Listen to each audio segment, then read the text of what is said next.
আজকে আবারও আপনাদের সাথে একটা মিনি ব্লগ শেয়ার করতে চলে আসলাম। আজকে আমার ভার্সিটিতে এক্সাম ছিল। এক্সামের পরে কই কই গেছি, কি কি খাইছি আর কই কই ঘুরছি, এগুলোই আপনাদের সাথে শেয়ার করব। সকালে ঘুম থেকে ওঠার পরে একদমই কিছু খেতে মন চায় না, তারপরে ব্রেড আর জ্যাম খেয়ে নিচ্ছি, কারণ আজকে আমাদের 3 ঘন্টার পরীক্ষা। বাই দ্য ওয়ে গাইস, আমি একটু অসুস্থ, যার কারণে আমার গলাটা অন্যরকম শোনাচ্ছে। এটার কারণে আমি সরি বলে নিচ্ছি সবাইকে। খাওয়া শেষ করে বের হব, এই টাইমে দেখি এখানে আমার ফুচকুসোনাটা একা একা খেলতেছে, আর ওর একটা ছোট ভিডিও ক্লিপ নিয়ে আমি বের হয়ে যাই ভার্সিটির উদ্দেশ্যে। আপনারা যারা ভার্সিটি পড়ুয়া আছেন, আমার সমবয়সী বা আমার সিনিয়র বা আমার জুনিয়র, আপনাদেরও সেমিস্টার ফাইনাল এক্সাম চলতেছে কিনা অবশ্যই কমেন্ট করে জানাবেন। মাঝে মাঝে আমার বাসার সামনে থেকে রিক্সা পাওয়া খুবই টাফ হয়ে যায়, তাও আজকে ভাগ্যক্রমে একদম বাসার সামনে রিক্সা পেয়ে যায়। রিসেন্টলি এত পরিমাণ গরম পড়া শুরু হয়েছে, মনে হচ্ছিল আজকে আমি কোথাও না কোথাও মাথা ঘুরে পড়ে যাব।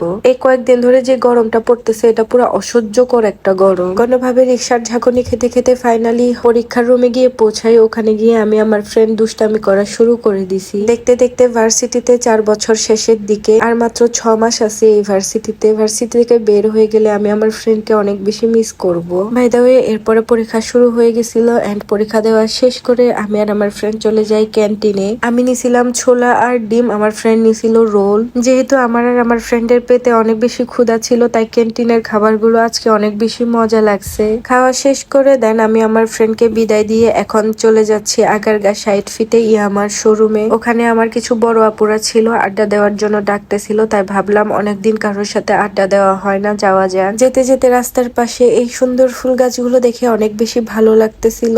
এই সুন্দর রাস্তা দেখতে দেখতে আমি যে কখন ইয়ামার শোরুমে পৌঁছাই গেছি বুঝতেই পারি নাই। যেহেতু আমার কাশি হচ্ছিল, ওখানে যাওয়ার পর আমাকে কফি আর বিস্কিট দিছিল। কফিটা খেয়ে এত ভালো লাগতেছিল। আড্ডা দেওয়া শেষ করে আমি সোজা চলে যাই সীমান্ত স্কয়ারে। সীমান্ত স্কয়ার থেকে একটা ভিক্টর থেকে গিফট কিনি। গিফট কিনা শেষ করে বিকাশ থেকে 600 টাকা তুলে আমি চলে যাই মোমো খেতে। এমনিতেও অনেকদিন ধরে মোমো খাওয়ার ক্রেভিংস হচ্ছিল, তাই আমি পার্সেল নিয়ে নিই বাসায় এসে রিল্যাক্সে খাওয়ার জন্য। দেন ওখান থেকে আমি সোজা বাসায় চলে আসি। বাসায় এসে আমি ফ্রেশ হয়ে এখন আয়নার সামনে একটা সুন্দর করে ভিডিও নিচ্ছিলাম। ভিডিও নেওয়া শেষ করে মোমো খেতে বসে কি অঘটনটা ঘটাইছি দেখেন। আমার এত বেশি কষ্ট লাগতেছিল তখন, খাওয়ার জন্য এত শখ করে নিয়ে আসছি, কিন্তু খাবারটাই নষ্ট করে ফেলছি। ব্যাপার না, মোমো খাইতে মন চাইছে, মোমো গুলো তো ঠিক আছে। দেন আমি মোমো গুলো খাওয়া শেষ করে বিছানার চাদরটা চেঞ্জ করতে যাব, এই টাইমে দেখেন এই যে আমার বিছনায় খেলা শুরু করে দিছে। দেন আমি ওকে সরাই দিয়ে আমার বিছনার চাদরটা চেঞ্জ করে ফেলি, কারণ ওখানে মরিচ পড়েছিল, ওগুলো যদি কোনোভাবে গায়ে লেগে যায় তাহলে গা অনেক বাজেভাবে জ্বলতে থাকবে। বিছনার চাদরটা চেঞ্জ করে একটু রিল্যাক্সে ঘুমাবো ভাবছি, এই যে আমার স্নোই এসে আমাকে ডিস্টার্ব করা শুরু করছে। তো আমি মনে মনে ভাবলাম আয়শায় যেহেতু পড়ছে, একটু জোর করে ধরে ভিডিও করিও। খুবই বিরক্ত হচ্ছিল, দেখতে পাচ্ছেন। আর ওর 2টা চোখ 2 কালার দেখেন, ও অনেক বেশি কিউট, পুরা পুতুলের মতো। তো গাইস, আজকের ভিডিওটা এই পর্যন্ত। Bye bye.